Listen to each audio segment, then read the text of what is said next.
শ্রদ্ধা এবং সালাম।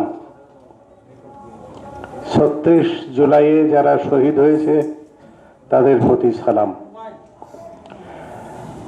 আমি বলতে চাই একটি কথা, যে ভোট দেওয়ার পদ্ধতিতে যখন বুথে যাবে তখনই কি একই সিলমোহর ব্যবহৃত হবে?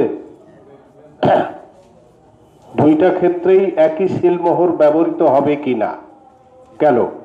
নেক্সট, আমার সকিনা আপা শ্রদ্ধ,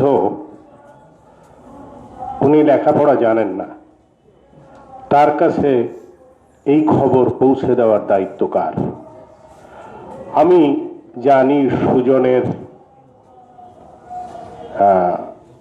প্রধান উনি বলেছেন, বদিউল আলম মজুমদার সাহেব বলেছেন যে যারা ক্যান্ডিডেট হবেন তারা দুইটি দায়িত্ব পালন করবেন, হ্যাঁ না পক্ষে কি বিপক্ষে, এবং তাদের নিজেদের ভোট চাইবেন।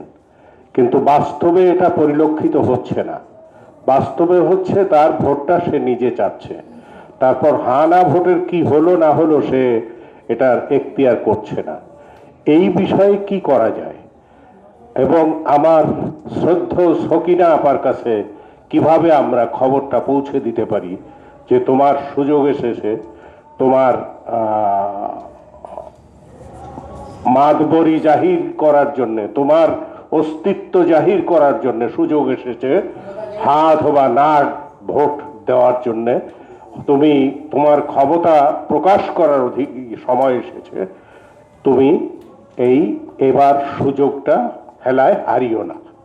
তো এই জন্যে আমি অনুরোধ করব যে সুজন কোনো পদক্ষেপ নিয়েছে কিনা এবং সবাই আপনাদের কর্তৃপক্ষ কোনো পদক্ষেপ নিয়েছেন কিনা। সবাইকে শ্রদ্ধা এবং সালাম।